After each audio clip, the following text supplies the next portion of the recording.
Չեք հավատա, բայց եկել եմ ասեմ շնորհավոր, բայց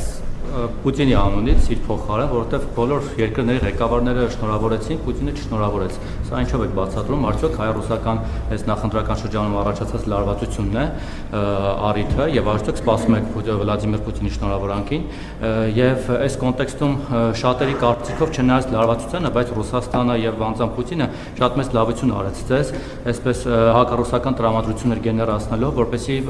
ձեր ընտրողները կամ նրանք, որոնք այդքան էլ հակված չեն ձեզ ընտրել, Ռուսաստանի ահից եւ ռուսի լծի տակից դուրս գալու այսպես զայրույթից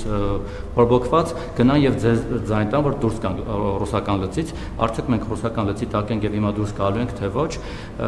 մեկ էլ մանդատների հետ կապված հիմա եթե ընդդիմությունը չվերցնի մանդատները դուք ասացիք շատ լավ կլինի բայց երեք Ալեն Սիմոնյանը կարծես համոզում էր որ եկեք նստեք աշխատենք նույնիսկ կարծեմ փոխխոսնակի պաշտոն էր խոստանում եւ այլն հիմա պետք է վերցնեն ձեզ մանդատները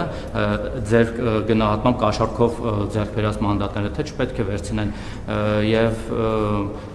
եթե չեն վերցնում արդյոք դուք դիմեք Սահմանադրական դատարան որովհետեւ այդպիսի խոսակցություն էլ կար ՍԴ կամ այլ գործընթացների որպեսզի այդ մանդատները հասնեն այլ քաղաքական ուժերի, օրինակ մյուս 3-րդ, 4-րդ, 5-րդ ուժերին, որոնք այդ մանդատին չեն արժանացել ու մի բան էլ սենց էս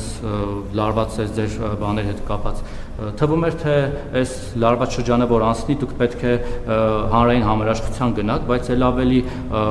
խիստ ու ագրեսիվ տոնով եք սպառնում բոլորին նստեցնել էլի հրահանգ եք տալիս գործընկերներս ասացին ի վերջո մենք հանրային համերաշխություն ունենալու ենք հասկացանք լրագրողներին սպառնում են ինձ ամեն օր սպառնում են պատգամավորներին սպառնում են քաղաքական գործիչներին սպառնում են հասկացանք Ձեզ չէ որ ձեզ սպառնում են հələ նամակներս անեմ ցույց տամ